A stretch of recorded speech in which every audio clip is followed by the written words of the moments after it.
Hello, welcome to Learn, Do, Become Radio. It's April here with Alia. Hi, everyone.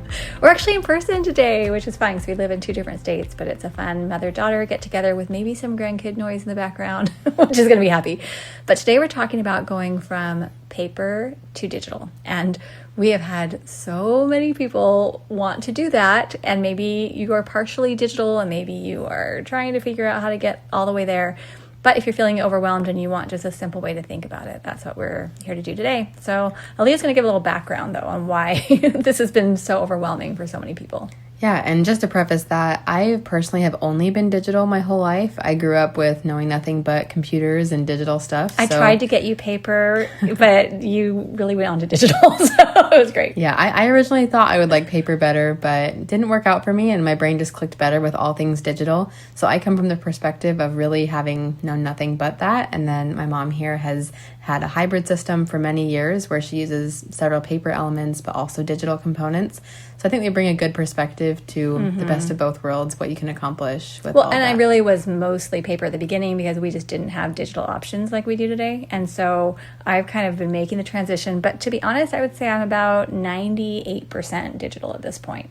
I still have some paper structure just because I like it. But other than my paper planner, which is more of a security blanket, I am mostly digital. And I think this is a really powerful topic for this time, in history, because most people are moving to digital. Like, it's just how the world's going. And so we'll talk about how to make that happen today. Yeah, and we'll talk about how I definitely have the paper components ready and available to catch anything paper that does land in my life. But there is a way to have both. Or if you're like, I hate all things digital, I just want to stay paper, no problem. This might help with other areas of your life that you might want to move that direction at some point.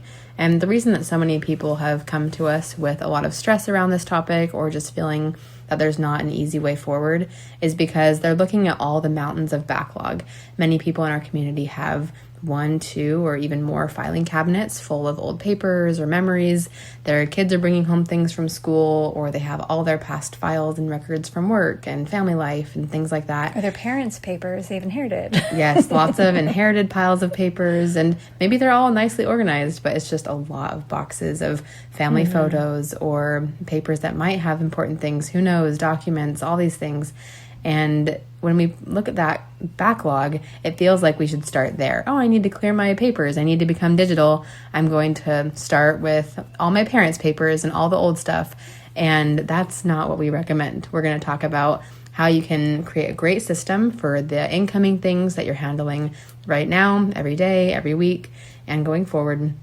And then creating a plan to handle all of the things from the past. So where would you like to start? Well, I think let's start with are we starting with the Command Central components of how to do that? So we want to preface that you don't need to start with all the backlog. Those are going to become future projects that you tackle. For example, my husband and I recently did a big project where we went and scanned all of my husband's childhood photos, and we turned all of those physical photos into digital formats because we were moving 17 hours away and wouldn't have access to any of his childhood photos, because whenever anybody wanted one, it was, oh, run down to the basement and go look in this box, you'll find this photo. And we realized we're not going to have that luxury of being close by. We need to have something digitized, or it's just gone from our access. Yeah. And we realized that was going to be a huge project. So instead of getting stressed out about that, as an example, in the beginning of our marriage, we said, what is a great system we can have right now at the beginning of our marriage to keep our digital photos and our current incoming photos organized, so that way we can take on this other project of my childhood photos and family photos. So instead of starting there, we started with our current things on our phones and how we could store those, manage those, and make it a really easy behind-the-scenes routine that happened a few times a year to keep things safe. And then we went backwards to continue digitizing things. So everything that we're talking about today, it centers around our STEP system. And that's where we have daily, weekly, and as-needed resources. And so we're going to go through each component of the STEP system to explain how you can digitize it. But then I want you to understand, because what Alia just spelled out was beautiful, that once you have your STEP system, or we call it the Command Central, but once you have that established, then your brain isn't going to freak out if you can't get to everything right this second. You're going to be able to, set it up in tiered projects where there's some current, some next in line, some someday, right? And so you're going to feel a sense of calm where you can just focus on what you need to do right now to get really good systems going. And then piece by piece, you can tackle the other things. Like I have 2 bins of my mom's journals. My mom passed away almost 10 years ago, and I don't want to throw those journals away. I also don't know if I can digitize every one. It's kind of a lot of work. I'm trying to figure out how to do that. But that's a next in line project. I'm not worried. I'm just taking it a little at a time, right? When it's appropriate. And so let's go ahead and we'll dive into the step system, and we'll just talk about paper and digital options and how you could best move. Okay, so let's start with the calendar. This is probably the easiest one for me to digitize because a Google Calendar or, iCal on the Apple phones, it's so easy to just start having things put into the digital calendar. I use it so that my husband and I can share our calendars and see where we're going to be, and we have a layer for our business so we know when coaching calls are, things like that. I did used to use a full paper calendar, but I just found, if I didn't have my planner with me right that second, I always have my phone with me. So it's just been pretty easy to go digital there. I will say I still am paper when it comes to tasks that I'm doing that day. I write them on my paper calendar, but those tasks are fed to me through my project management system as well. So anyway, going just to a digital calendar and using something on your phone is pretty easy. Anything else you would add to that, Alia? I think having a hybrid calendar in a family setting can also be helpful, where you do a main calendaring session on a digital calendar, where if you have a lot of sports schedules getting emailed to you, or if you have a lot of kids' school schedules or different things with work calendaring. My husband's in medical school right now, so I actually had his Microsoft calendar from school shared to my Google Calendar so I can see when he's in classes, when he has things going on. And that's really helpful just to see that on a digital level. But then once our kids get old enough to start doing more calendaring with us, they're not going to have phones of their own. So we'll pull from the Google Calendar that has all of our things right there and just put the appropriate things for the kids and the family onto a physical calendar so that can be accessible to everybody with or without phones. That's what we did as our youngest, didn't have a phone. We didn't want him to be left out if the older ones, because there was a 4-year gap between Ethan and Spencer, for example. So we had a little paper calendar, and I would sit down one day a week and just sketch out things that I knew were coming later in the month that were big deals. Like, we're going to go on a little trip or going to grandma's or whatever. Then I put that on there as well. But yeah, that's great. So I feel like that's pretty doable for most people to maybe have a hybrid. And another thing to preface is we really encourage, especially throughout our STEP program, not jumping into brand new technology that you've never explored before. Because if you're thinking, I would love to do a digital calendar, that would make a lot more sense. But if you have 8 current projects right now, that's our recommended maximum for the month. If you have no time in your schedule or any breathing room to add new projects, starting a brand new calendar app or something that you're not familiar with is going to probably add a lot more stress and overwhelm and take away from those current projects. So as you look into moving things to a digital component, especially if you haven't done so before, I would treat that as a current project or put it as one of your next in line projects if it's not reasonable right now, because you don't want to overwhelm yourself with more next actions. Yeah, that's true. And I would just say, in whatever you do, you want to create things you're actually going to use. So if you find that, I'm going to do everything digital, and then you don't ever use those things, then go back to paper. Or if you find that it works great, awesome. But you can always just test it, try it for a little bit. Okay, next is the next actions list. Our context-based next actions list is where it's a weekly list organized by where you are when you're getting the things done. So David Allen, in his book, Getting Things Done, recommends where it's home, phone, errands, to discuss, and computer. And you can add, we have lots of videos and podcasts on the next actions list. But I still use a paper next actions list, and it's a bookmark in my planner. And the reason I use paper is because when I have 10 minutes pop up and I'm running errands, or 10 minutes at home, sometimes I just want to not be on my phone, and I love to just have something visual, and I like to mark it off with a marker. So I still use a paper one, but Alia, tell us how you use yours. Yeah, I use the Notes app that came with my iPhone, and I just have little emojis to show the different categories. I have a little car for errands, a little emoji of a phone for phone calls and texts, And I keep mine digitally because I just never carry paper with me. And I've found that it's really easy for me to just type in the next actions as appropriate to add them to the different categories. And then when they're done, I can delete them. And if I'm running errands, I can easily pull up my phone next actions list and say, oh, what other errands do I need to run? Or if I'm in the middle of sending text, I'll go look at the list of any text I might need to send flexibly that week. It's really nice. So do you use your notes app for a lot of things?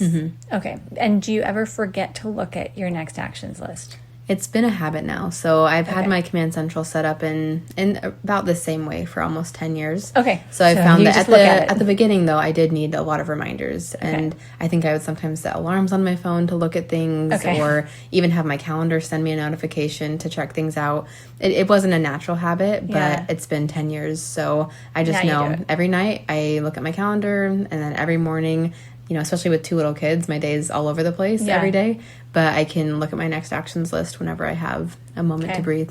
So I like that Alia shared how she set alarms and she established the habit, because I think for me, one of the reasons I have not put my next actions into a digital app is because I just thought, oh, I won't see it if it's not right in front of me. And when it's in my planner, I always have my planner open on the desk or on the counter or something like that. So it's been more natural. But I could, if I wanted to make the switch to digital, I'd figure out maybe I would start with a notes app, or I could use, there's lots of apps that can organize things for you. But I love that suggestion. Just set reminders. Like, that's establishing a new routine. Yeah. Right? And the fact that the weekly review is part of my routine every single week, I'm being very intentional with the next actions that I put on the list. So I'm already familiar with them each week when I add them to that list. Yeah, it's not like it's a surprise of what's waiting there. And you don't let it get bloated with too much. That's a key. Not having like 12 next actions in every context or something like that. Yeah. Okay, perfect. So next is, in our daily section, is just messages managed. And we have a lot of content here on the website where we talked about emails and keeping them at 0 and things like that. But because today we're talking about going from paper to digital, I think it's just helpful to sign up as much as possible for like paperless billing, to minimize any of the mail that's coming into your house, and then shifting as much as you can to email. And the reason why it works if you have a step system is because when you have your messages managed, like Alia and I both keep our emails mostly at 0. And because we're managing them very simply with this process, it doesn't feel like, oh shoot, if I go paperless and I start getting things emailed to me, I'm going to miss them, and then our power is going to go out or whatever, right? Sometimes people feel like they need the physical item to protect themselves from missing a deadline or something. So anything you would say on that? I'd say if you are switching things to paperless billing, treat that as one of your current projects, because you'll need to either log into your little portal for whatever. For example, we just set up our utilities. We're moving in a couple months, and I had to set up 3 different utility companies, and I had to purposely go in and check, please don't send me any mail, because I don't want physical mail. Yeah. And a lot of times it's just a little click of a button, but it is a project to do that. And then I also realized that in having so much be paperless, I needed to have a good routine to check my email spam folder. Oh, yeah. Because sometimes the way that they send notifications or things can look a little funny to the Gmail filters.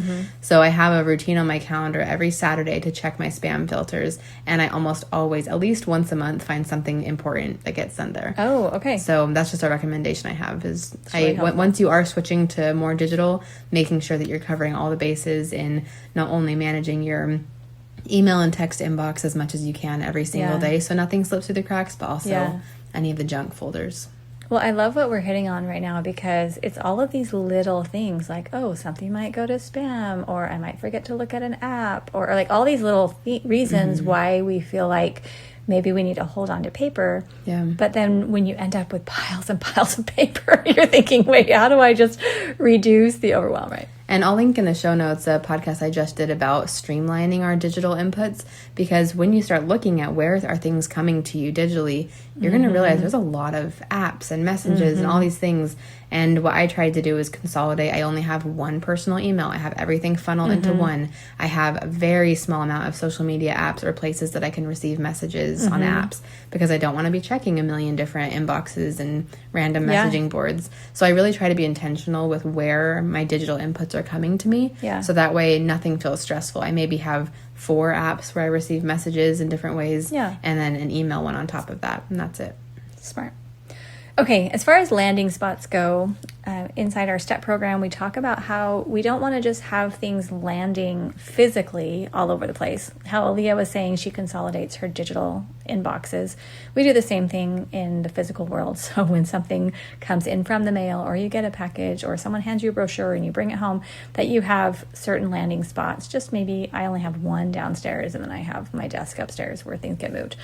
But one thing I wanted to just incorporate into today's podcast is the idea of this capture tool. Because when things do come to you that are paper, it's a little note, it's a flyer, something that is tangible, how do we digitize that so that we can process it and it can get into our system? So I'll just share one example is I will sometimes just email myself. I'll take a picture of something that's handed to me and I'll just send myself an email of it. Or I'll take a picture and I'll store it in my files, which we'll talk about in the as needed section. And then I will make a note to review it or do something with it inside my task manager. I don't know, anything else you would say on landing spots? Yeah, and this is going to look different for every person and what they prefer doing digitally. In tandem with my next actions list that I have in my iPhone Notes app, I also have a note called Capture Tool. Okay. And that's where I'll just quickly write things down throughout the day. I will send myself an occasional email because I am checking my email every single day. If I'm not able to open the Notes app and type something in, sometimes an email is faster. And then one thing I just discovered that's been so helpful is my phone's albums in the photos section. Oh, yeah. So if I'm out and about, we went to a new grocery store and they had a little flyer saying, hey, do all these steps to sign up for our kids club and then you get XYZ when you visit. Okay. And so I just took a picture of the flyer, added that photo to my little folder called Capture Tool. Oh, and then when I'm processing not only my written stuff, but I also have visual things where I'll even take a picture of something broken in the house and then add it to the folder. And that's my next action is to go fix that thing in the house. Okay, you're next level, Alia. This is awesome. Well, it's truly also with having the kids running around, I can't be sitting there typing. Yeah. So if I just take a picture of the problem and then I add it to my folder, I know it'll get taken care of later. I hope that you realize that, I feel like I am just sitting at the feet of Alia, learning right now. But this is awesome because you have someone here who's learned STEP and been doing it for over a decade. Plus, she has 2 children. Plus, she coaches.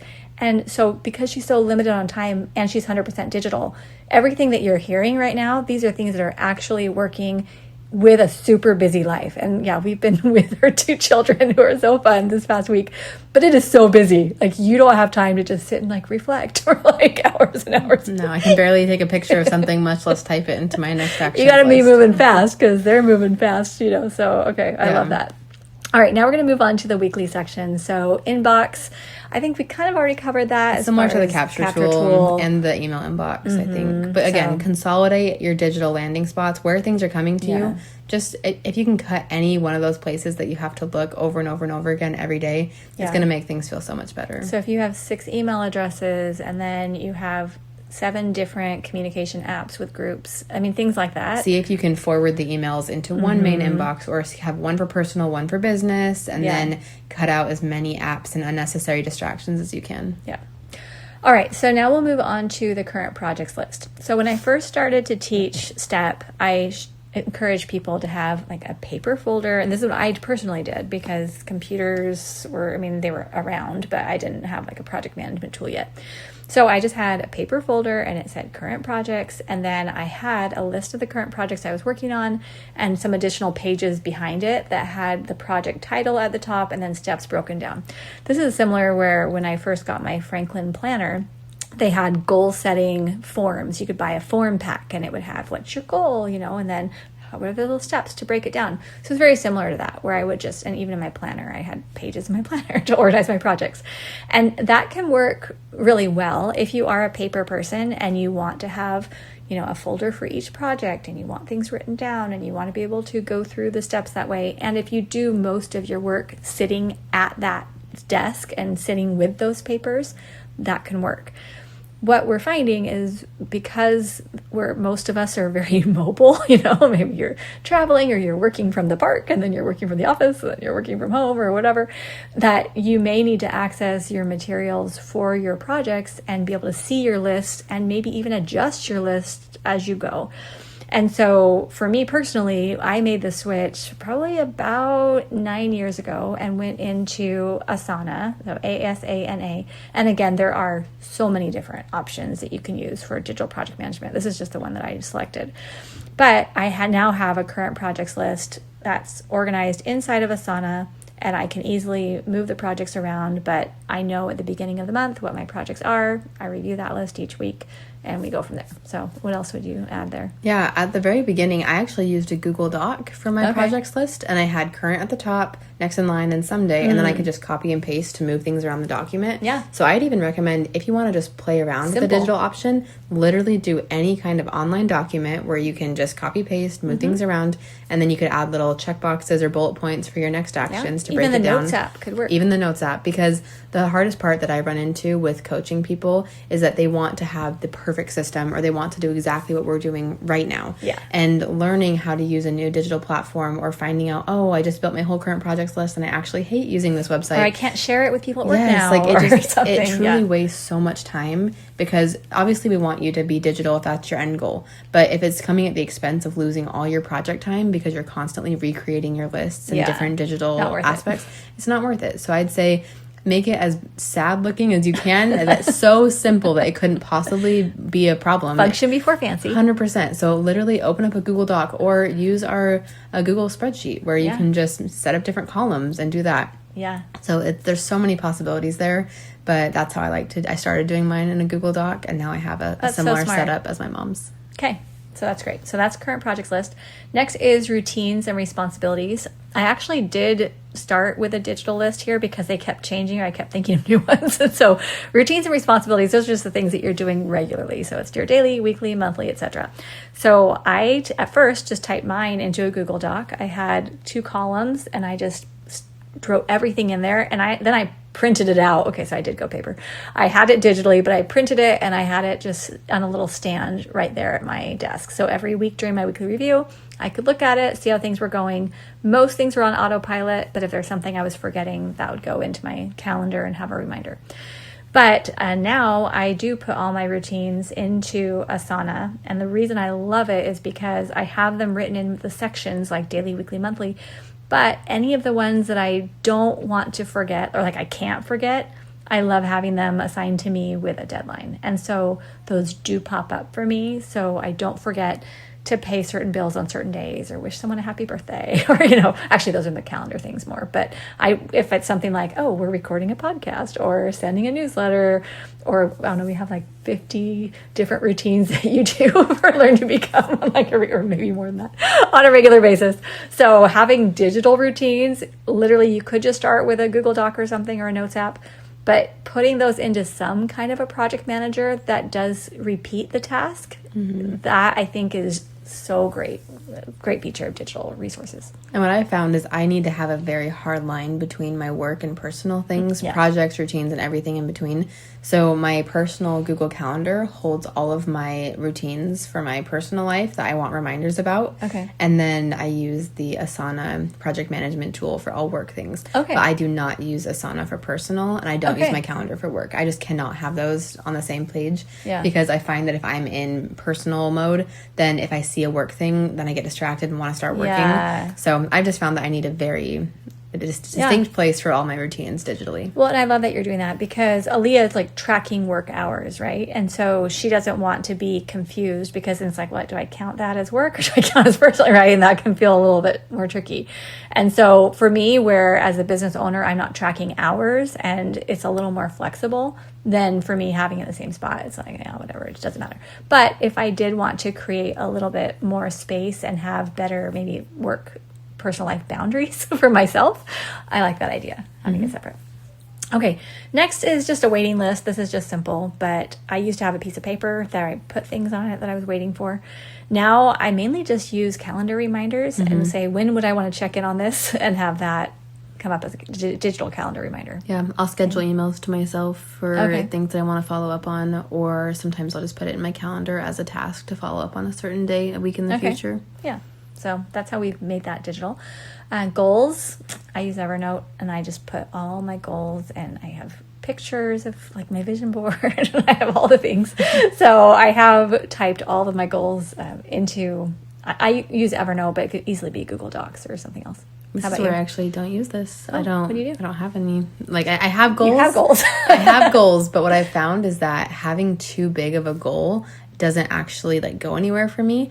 So when I do have something in mind, I just add all of the sub projects that I can think of to my next in line or someday list. Okay. So I've just found Yeah. that having the overarching goal doesn't work best for the way I do things. Okay. So I don't use the goals So resource, but I that have works. goals. Yeah, you're definitely working towards a lot of things right now.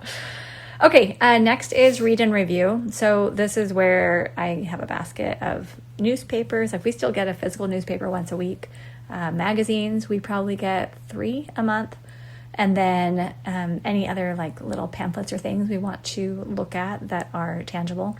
But I will say most of what we get is digital as far as like newsletters and things that come from organizations. Even catalogs, we try to discontinue and get off mailing list for most catalogs. Do you have any paper items that come in? Or We get one magazine a month for our son, and that just goes over on his bookshelf, and he gets to have at it. It's his thing. Yeah. And then I have personally just chosen to unsubscribe from most mailing lists and newsletters because I was on a couple for a while that had some good insights, but I just felt that unless I was really wanting to go search out that information and learn from that person, it wasn't helpful having something land every single week for me personally. Yeah. But I do have a read and review folder where occasionally I'll just mostly paste links to things that I want to consume and listen at some point. So I'll email myself a podcast that someone recommended to me or a YouTube video link. Yeah. And then it just goes and sits in I have an email folder called Read and Review. Okay. And then when I do have a moment of listening to something, I'll just pull that folder up.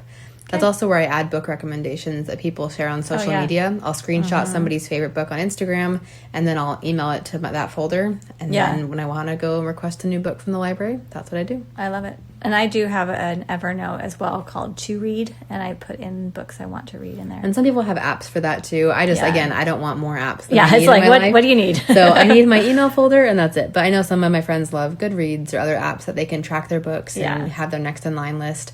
So again, do what makes the most sense for you. Yeah. But I like to reduce my apps. Okay, next is filing cabinet, and I feel like this is probably the biggest one when it comes to transferring paper to digital, because right now I have filing cabinets, but I rarely use them anymore. Like I'm digitizing pretty much everything as it comes in. I save occasional things, like if the grandkids draw a picture for me, or like there's a special card someone wrote. I have a keepsakes box where I do file those. But most filing now, even like with all of our business stuff, we use Dropbox or Google Drive, right? Like or external hard drives. For things. So we do a lot of the digital filing. But I think if you come up with a really good digital filing system to go current forward, that's awesome.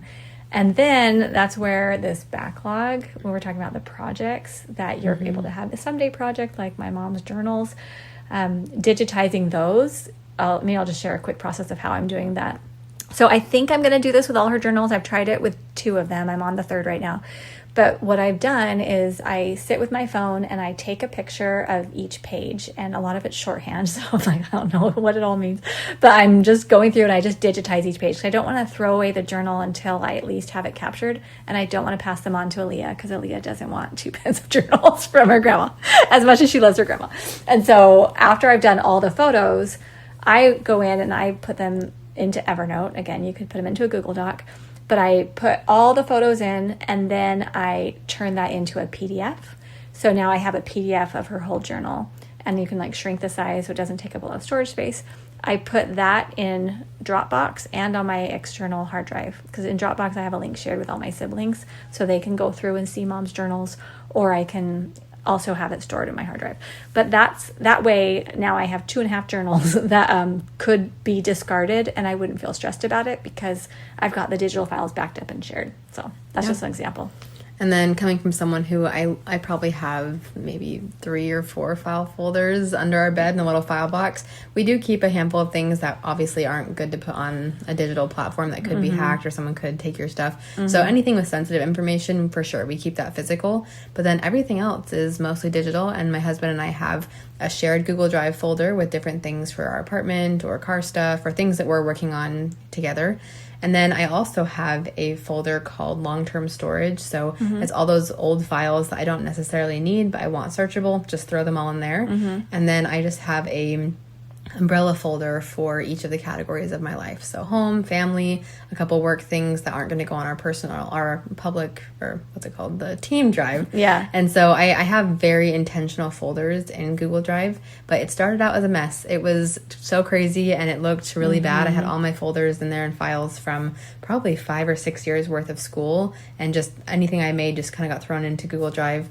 And I realized that was going to be a future project to organize that and clean it up. So I created a folder called To Sort, threw everything from my entire Google Drive in there, and then I had a fresh slate. I had a perfect, awesome canvas. I could just create those umbrella folders for the different areas of my life and then sort into either, if it's active, it goes into one of those umbrella folders, and if it's not, it goes into long-term storage or gets deleted. Yeah, that's super smart. And I have not organized all of my filing as beautifully as Alia. My Google Drive still does have a lot from, because, I've had my Google account. I mean, I don't know, it's been a long time since she's a little baby. 2010 yeah, it was earlier than that when I've got my first Gmail account. Anyway, we have so much stuff. So for me, it hasn't been enough of a pain point to make that a project, but I do have current folders that I'm using so I can find everything. But I love that idea. I could just put everything into it to sort if I wanted. But okay, so hopefully that gives you just a few ideas on how to think about digital filing. I will say, if you can come up with good, solid folders or a good way to make it searchable and make it easy to put things away, that's going to help you so much, because most of the paper sitting in all your spare bedrooms or whatever, they can be digitized and you don't have to worry about it. Okay, support materials. This kind of goes along with what we were talking about with current project and having them digitized. So our support materials, is there anything that we need in order to perform our activities related to routines or current projects? So right now, as we're recording this podcast, we need the intro music that's going to go with the podcast, and then we'll have show notes that go with it, and Alia is going to have a related link. We might want to keep all that information together. So the way that we do it is inside of our Asana is you can easily write down the name of a task, and in the description, you can add links to anything that you want, and you can attach files. And that's what I love, is that every project or every task or anything that I've got it digitized can have all the support materials with it digitally. And if I didn't have the links there, because our folders are organized, we could just go find it. So the idea is that instead of having a bunch of manuals, or you don't have to have CDs around anymore. We have audio files that are uploaded. Most of what we have are links, but you can use PDFs or any digital resources, photos, the images Alia is talking about. All of that can now be kept together when you have things digitized. Anything else you'd share on that? Yeah, and even if you're using the basic Google Doc or some kind of online document just to write out your current projects or some of your routines, you can easily paste links into that kind of a format as well, just to get you started. But I do use the same setup my mom does. So basically, it's having that really good digital filing system, and then using those links to link up to your current projects. And recognizing that if you don't have that set up yet, just starting today, create your ideal system to the most simple way you can, but then start using that and don't go backwards. But leave the stuff that's messy and not where you want it. Leave it there, but know it's there. And then just start right now and make it better. And some of your support materials definitely are going to be tangible things, because let's say you're putting together a birthday package for someone, right? Or let's say you're painting a dresser. You're going to have a card or gifts or things, or if you're doing the dresser, you're going to have, the sander and the paint and all that. So having those items also organized together in one spot, so when it's time to work, you can just go find them. That's helpful. But digitally, it's so great when you can have everything just linked and uploaded and just right there. Okay, and then next is tickler file. This is just where you put specific papers, or items that you need on a specific date or time. And so most of this, I feel like we can do digitally. If, I order tickets for something, usually they're going to send it to me digitally now. And so I just have a tickler folder in my email. I just stick it in there, and then I know I can locate it. I don't know. What do you do? Yeah, I have an email folder as well. And then I've also just been using my calendar reminders for anything that's too big to put in a physical file folder that I have for my tickler file in person. So I put it in a special spot in our cupboard, and then I just give myself calendar reminders to go back to it. Okay, so hopefully this is starting to feel easy and doable. And then the last two are the someday file and the incubation file. So someday is things that you definitely want to do, but right now is not the time. And then incubation, those are things you're kind of thinking about. This is where I also use Evernote. I have a someday folder, or the other thing is sometimes I have things categorized like by family activities or fun things we want to do, or I'll just kind of stick them in there where I know I can locate them by just doing a quick search. And I love just having things captured and just put into my digital file. That just makes it so great, because with search functions nowadays, you don't need to have things printed, and you don't need to have folders and files all over. It's really easy to be flexible. So I think just having an email folder for things that either someday emails that I want to consider doing a project with, or something that's not time sensitive. And same with the incubation stuff. I'll just click the archive button. That means it's kind of just floating around in my email. Yeah. But it's not really categorized anywhere or right in front of me. So if I need to search it, I can, but I'm not stressed about it. Yeah. So really, I mean, as Lee and I have been talking, I guess I don't feel so far away from you. Both of us are doing a lot digitally. Yes, I have a paper planner to track my tasks, and I do have, I think, more files in our home, mainly because I've lived longer and raised kids in the middle of the paper, when that was really normal. And you've inherited a lot of stuff. And I've inherited a lot of stuff. So I'm just hoping to inherit no papers. Well, and the thing is, that's why I'm really thinking about just digitization a lot right now, because right now, where Eric and I have some flexibility, we have inherited quite a bit. I feel like this is a really good time for me to digitize as much as possible, especially I have all my dad's, his life history he hand wrote, and right now I'm the only person who has it. I need to get that digitized and out so that it doesn't just die with me, right? There's a lot of stuff that if you don't digitize it, someone's just going to toss it at the end of your life. And I will say, I'm not fully, I hate paper. I'm never going to use it. I think there's a lot of beauty in having certain components of your life be physical, where we're not raising our children on a ton of screens. So I want them to have physical photos. I'm printing out our digital photos and making them little albums to remember things, or to be able to see things, or we're trying to make an effort to have them write letters and do more handwritten things. So I think there is that balance where it's not get rid of all paper and be fully into the digital world. It's saying find a balance where you're not overrun by papers, because just as a little upcoming note with our family, we're moving, but we're also going to be traveling for 4 months of the year for my husband to rotate in hospitals. So I'm going to be fully on the road, digital command central for 4 months straight. And then the next year, we're going to be all 12 months on the road, traveling, all of our stuff in a storage unit except for the necessities, so that he can be at the different hospital sites and stuff. So as I'm looking at my current life, it's very different from what you're doing, where we're settled. You're settled. So I'm right now just about to pick up and be on the road for a year. And I just need to be ready to have just the essentials with me. And if I know, okay, I have one file box and a couple important things and the rest is in storage, I can be 100% confident that I'll be on top of all my work, personal, family projects, while with my computer, phone. You don't have to go back to the storage unit to find something, and you can have that confidence. So again, we're in very different stages of life for sure, but I think whether you're very much going to be in a nomadic sense, like I will be soon, or you're in a very established home with a lot of inherited papers and build up from a life of work and family, you can find a happy medium. No matter what. Thank you. You said that so beautifully. Yeah, because the whole point of this isn't that we're trying to say, paper is bad or go digital. We want to support you in moving to digital while still holding on to the beauty of the things that you love. The whole point is that you're able to find joy day to day. You can work on the things that matter to you. You can find the things that you need. And that you don't feel overwhelmed when someone hands you a piece of paper. Like, oh no, if I set this down, I'm never going to see it again. Like, we want you to be able to just feel that peace, that bills will get paid, projects will get done. You can depend on yourself and Yes. to actually remember to do things and then feel that joy. I love that you're writing letters with the kids and printing the photos, because that is really important. Awesome. And you know yourself best. If you think, if I'm on a computer, I will get distracted, things aren't going to get done, then 100%. Maybe digital isn't the right fit for you. You need to have maybe a hybrid system or not look at digital. Sorry. And the kids are coming in. I think we gotta close. I think we covered this well. So, okay, good luck. Leave us your favorite digital things in the show notes. If you have a favorite thing you're doing with your Command Central, we'd love to hear it. Okay, we'll see you soon at LearnDoBecome.com.